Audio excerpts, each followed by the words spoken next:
Huruf ya dibaca panjang. Perhatikan rumus mad tabi'i yang di kotak nomor 3. Kemudian di sini ada alif lam syamsiyah.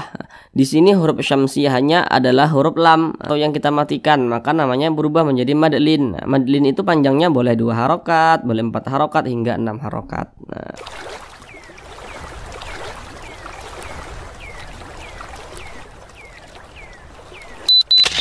Assalamualaikum warahmatullahi wabarakatuh. Semoga saudara semuanya senantiasa dalam keadaan sehat, dipermudah segala urusannya, dikabulkan segala hajatnya, dan senantiasa dilancarkan rezekinya oleh Allah Subhanahu wa Ta'ala. Amin, amin ya rabbal alamin. Baiklah saudara semuanya, kita lanjutkan kembali belajar mengaji Al-Quran dengan penjelasan tajwidnya yang pelan-pelan, untuk membantu Bapak Ibu yang lansia maupun saudara yang pemula yang kiranya belum lancar dalam membaca Al-Quran agar bisa secepatnya lancar. Kemudian juga yang belum memahami ilmu tajwid agar bisa secepatnya memahami ilmu tajwid dengan sangat-sangat mudah. Insyaallah saudara semuanya nanti bisa langsung paham dengan ilmu tajwid insyaallah, karena di sini kami menjelaskannya itu dengan pelan-pelan sehingga insyaallah akan sangat mudah untuk dipahaminya. Baik, langsung kita mulai belajar mengaji Al-Qur'annya.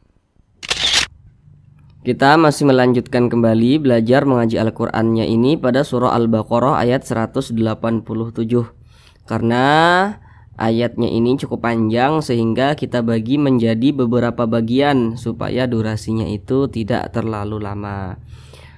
Di video-video sebelumnya sudah kita bahas dari uhillalakum sampai lahun. Bawahnya ini dari alimallah ya, sudah kita bahas sampai angkum.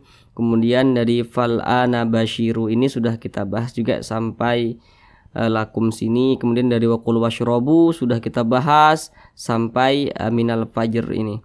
Nah, jadi pada kali ini kita lanjutkan kembali pembahasannya itu, yakni dari thumma atimus shiyam sampai fil masajid. Nah, kita bahas dari sini sampai sini.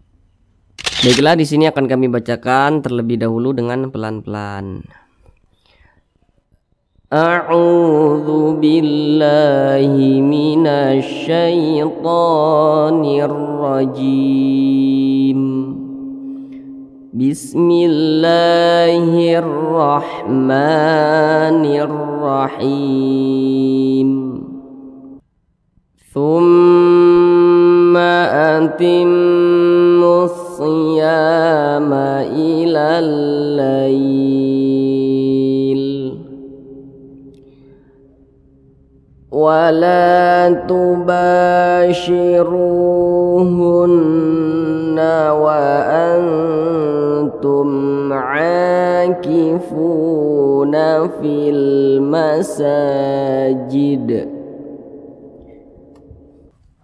Baik, sekarang kita bahas tentang tajwidnya dengan pelan-pelan. Yang pertama di sini ada huruf mim bertasydid. Ini huruf mim tanda tasydid itu seperti ini nih, seperti angka 3 terbaliknya. Kemudian di sini juga ada huruf mim, kemudian juga dia memiliki tanda tasydid. Nah, jadi kedua hukum ini hukumnya sama. Nah, perhatikan di samping. Perhatikan catatan di bawahnya itu. Itu catatan sengaja kami buat supaya saudara yang masih pemula tidak kebingungan nanti dalam menentukan hukum gitu. Karena tidak semua huruf mim bertasydid, tidak semua huruf nun bertasydid, huruf mim bertasydid itu hukumnya gunnah musyaddadah, tidak semua. Jika misalkan dia kemasukan nun sukun atau tanda baca tanwin. Nah, jadi supaya tidak salah menentukan hukum, makanya kami buat catatan di bawahnya itu.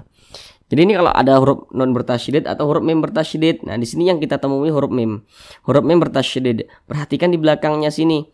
Kalau ada huruf di belakangnya itu memiliki tanda baca dhammah, fathah atau kasrah, nah, berarti huruf nun atau huruf mim yang bertasydidnya itu adalah gunnah musyaddadah.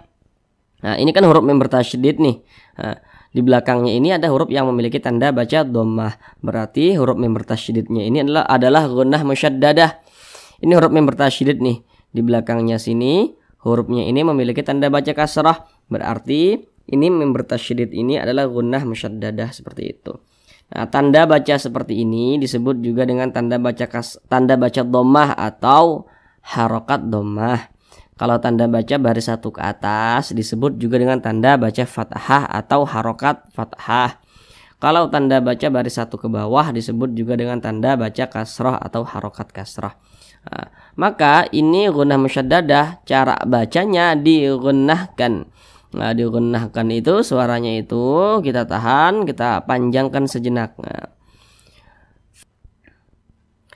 Thumma atimmus siyama ilal lail. Nah, thumma kita tahan, kita panjangkan sejenak. Thumma atim. Nah, seperti itu. Kemudian di sini ada alif lam berjumpa dengan huruf shad. Nah, perhatikan di samping huruf shad termasuk salah satu huruf syamsiyah. Nah, maka alif lam berjumpa dengan huruf shad hukumnya adalah alif lam syamsiyah. Alif lam syamsiyah itu biasa disebut juga dengan idgham syamsiyah. Karena dia cara bacanya itu diidghamkan. Jadi huruf lamnya ini dia tidak dibaca, langsung masuk ke huruf shad, maka jangan bingung. Nah, ini kan dibaca tsumma atimmus ya, langsung masuk ke huruf shad. Langsung masuk ke huruf shadnya ini seperti itu. Kemudian di sini huruf ya dibaca panjang. Perhatikan rumus mad tabi'i yang di kotak nomor 3. Kalau membaca Al-Qur'an berjumpa dengan alif, di belakang alif ada huruf yang memiliki tanda baca fathah. Maka huruf yang memiliki tanda baca fathah ini yang berposisi tepat berada di belakang huruf alif maka dibaca panjang. Ini alif yang disambung dengan huruf ya. Huruf ya dibaca panjang sebab dia memiliki tanda baca fathah, berposisi berada di belakang huruf alif begitu. Mad tabi'i panjangnya 2 harakat atau kira-kira 2 ketukan. 1 2. Tsumma atimmus siyama ilal lail. Kemudian di sini ada alif lam syamsiyah. Di sini huruf syamsiyahnya adalah huruf lam. Nah, ini kan huruf lam bertasydid ini. Ini sebenarnya kalau diurai maka dia ada 2 huruf lam. Sehingga di sini huruf syamsiyahnya itu yakni huruf lam. Nah, ilal lail. Nah, kemudian di sini ada mad lin. Nah, jadi kalau kita membaca Al-Qur'an berjumpa dengan huruf ya sukun, nih huruf ya tanda sukun itu seperti ini, huruf sukun atau huruf mati. Di belakang huruf ya sukun ya ada huruf yang memiliki tanda baca fathah. Nah, maka ini huruf lin. Nah, kemudian huruf linnya itu berjumpa dengan huruf yang kita sukunkan atau yang kita matikan, maka namanya berubah menjadi mad lin. Nah, mad lin itu panjangnya boleh 2 harokat, boleh 4 harokat hingga 6 harokat. Nah, ini kita baca ilal lail. Nah, kalau berwakaf di huruf lam kita baca ilal lail. Jangan laili tapi lail begitu. Kenapa huruf lam ini kita matikan atau kita sukunkan? Kalau membaca Al-Qur'an apabila kita berwakaf ya atau berhenti tepat di huruf yang tidak dibaca panjang maka huruf tersebut harus kita sukunkan. Kemudian di sini ada tanda wakaf jim. Ini adalah wakaf jaiz. Nah, jadi maknanya kalau berjumpa tanda wakaf yang seperti ini maka boleh kita memilih mau berwakaf silahkan, mau berwasol silahkan, mau diwasolkan silahkan, mau diwakafkan silahkan begitu. Mau berhenti di sini juga tidak apa-apa, mau dilanjutkan juga tidak apa-apa begitu. Kemudian di sini la dibaca panjang, la dengan ba ini dibaca panjang. Kedua-duanya ini mad tabi'i, penjelasannya sama di rumus mad tabi'i yang di kotak nomor 3. Nah, kalau membaca Al-Qur'an berjumpa dengan alif, di belakang alif ada huruf yang memiliki tanda baca fathah, maka huruf yang memiliki tanda baca fathah yang berposisi tepat berada di belakang huruf alif dibaca panjang. Ini benderanya ini alif. Nah, di belakangnya ada huruf lam memiliki tanda baca fathah sehingga huruf lamnya dibaca panjang. Ini juga sama. Ini alif yang disambung dengan huruf ba. Huruf ba dibaca panjang sebab dia memiliki tanda baca fathah, berposisi berada di belakang huruf alif seperti itu. Mad tabi'i atau mad asli panjangnya 2 harakat atau kira-kira 2 ketukan. 1 2. Walan tubashiru. Nah, yang pertama di sini huruf ro dibaca tebal karena dia memiliki tanda baca dhammah, sehingganya huruf ro dibaca tebal atau dibaca tafkhim. Kemudian di sini ada huruf waw sukun. Nah, kalau membaca Al-Qur'an berjumpa dengan huruf waw sukun, di belakang huruf waw sukun ada huruf yang memiliki tanda baca dhammah. Maka huruf yang memiliki tanda baca dhammah ini yang berposisi tepat berada di belakang huruf waw sukun dibaca panjang. Kalau alif pasangannya tanda baca fathah sehingga huruf di belakangnya dibaca panjang. Kalau huruf waw sukun pasangannya tanda baca dhammah sehingga huruf di belakangnya dibaca panjang, seperti itu. Maka huruf ro dibaca panjang sebab dia memiliki tanda baca dhammah ini dan berposisi tepat berada di belakang huruf waw sukun. Nah, ini huruf waw, di belakangnya huruf ro memiliki tanda baca dhammah dia. Nah, sebab itulah maka dibaca panjang. Mad tabi'i. Wala tubashiruhun. Nah, di sini ada huruf nun bertasydid. Nah, perhatikan di samping huruf nun bertasydid adalah gunnah musyaddadah. Cara bacanya digunnahkan, jadi suaranya itu kita tahan, kita panjangkan sejenak. Wala tubashiruhunna wa antum. Kemudian di sini ada huruf nun sukun berjumpa dengan huruf ta. Namun sebelum itu perhatikan dulu di samping, kalau kita membaca Al-Qur'an apabila berjumpa dengan huruf nun sukun atau berjumpa dengan salah satu tanda baca tanwin, maka perhatikan huruf di depannya. Tanda baca tanwin itu ada 3. Yang nomor 1 baris 2 di atas, yang nomor 2 baris 2 di bawah itu. Yang nomor 3 itu dhammah tain namanya. Yang nomor 1 fathah tain, yang nomor 2 namanya kasroh tain, dan yang nomor 3 namanya dhammah tain. Nah, tandanya seperti itu. Ada 3 dia. Pokoknya setiap membaca Al-Qur'an berjumpa dengan sukun seperti ini, perhatikan huruf di depannya. Pasti terjadi hukum tajwid. Begitu juga apabila berjumpa dengan tanda baca tanwin, perhatikan huruf di depannya, pasti terjadi hukum tajwid, seperti itu. Ini non sukun, perhatikan huruf di depannya.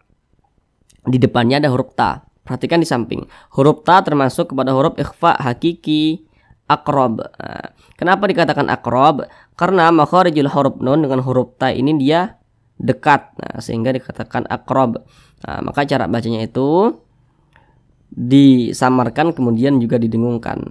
Karena dia ini aqrab, maka ketika melafazkannya itu dia lebih condong berbunyi n. Tapi disamarkan wa antum, jangan wa antum. Itu ketebalan, ketinggian dengungnya. Tapi dia lebih condong berbunyi n tapi disamarkan. Jadi samarnya itu lebih tinggi. Wa antum, seperti itu. Didengungkan, dipanjangkan sejenak. Wa antum akifu. Di sini mim sukun berjumpa dengan huruf ain. Perhatikan di samping huruf hukum mim sukun itu ada 3. Perhatikan yang nomor 3 tuh.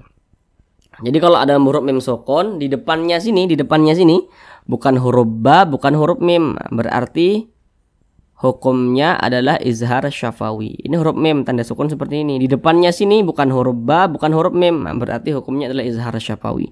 Dibaca jelas, tidak berdengung. Jadi dibaca pendek saja. Wa antum akifu, pendek. Jangan dibaca seperti ini. Wa antum akifu, itu salah. Jangan dipanjangkan, jangan didengungkan.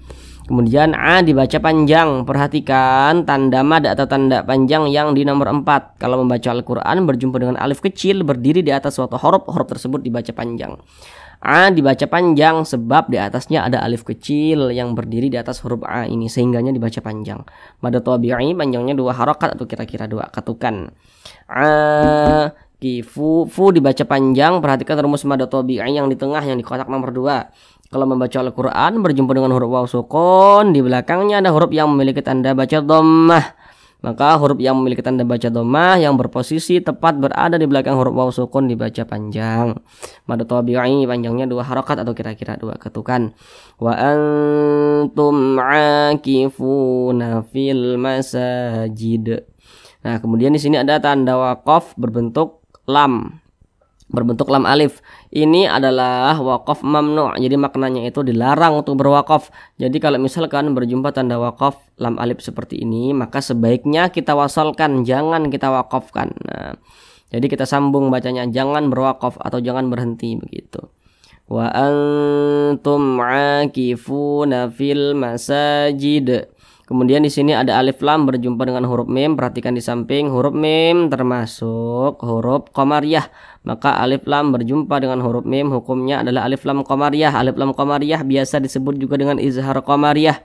Karena dia cara bacanya itu huruf lamnya itu diizharkan. Nah, jadi dibaca huruf lamnya. Sedangkan Kalau syamsiah tadi tidak dibaca, kalau qamariyah dibaca seperti itu. Fil masajid. Sa dibaca panjang. Perhatikan lagi tanda mad atau tanda panjang yang di nomor 4. Kalau membaca Al-Quran berjumpa dengan alif kecil berdiri di atas suatu huruf, maka huruf tersebut dibaca panjang. Ini ada alif kecil yang berdiri di atas huruf sinnya ini ya, maka huruf sin ini dibaca panjang. Fil masajid, mad tabi'i, panjangnya 2 harakat atau kira-kira 2 ketukan. Kemudian ini kalau kita berwakaf di huruf dal, maka huruf dalnya kita matikan atau kita sukunkan, sebab huruf dal tidak dibaca panjang. Kemudian huruf dal kita pantulkan karena dia adalah huruf qalqalah. Perhatikan di samping huruf qalqalah ada 5, salah satunya huruf dal. Kalau dia berwakaf maka dipantulkan. Fil masajid, jid mantul seperti itu. Dan ini termasuk kepada qalqalah kubro, qalqalah besar, karena dia berada di akhir bacaan begitu. Atau bisa dipahami karena berada di akhir kalimat. Kemudian di sini ada tanda waqaf, qaf dengan lam yang bermakna al-waqfu aula. Jadi maknanya itu berwakaf lebih utama. Jadi kalau menemukan tanda wakaf seperti ini, maka seharusnya disarankan bagi kita untuk berwakaf daripada diwasolkan, lebih utama diwakafkan atau berhenti begitu. Sekarang kita ulang bersama-sama sekali lagi dari awal. Bismillahirrahmanirrahim. Thumma atimmus siyama ilal lail wa la tubashiruhunna wa antum aakifuna fil masajid. Sadaqallahul azim.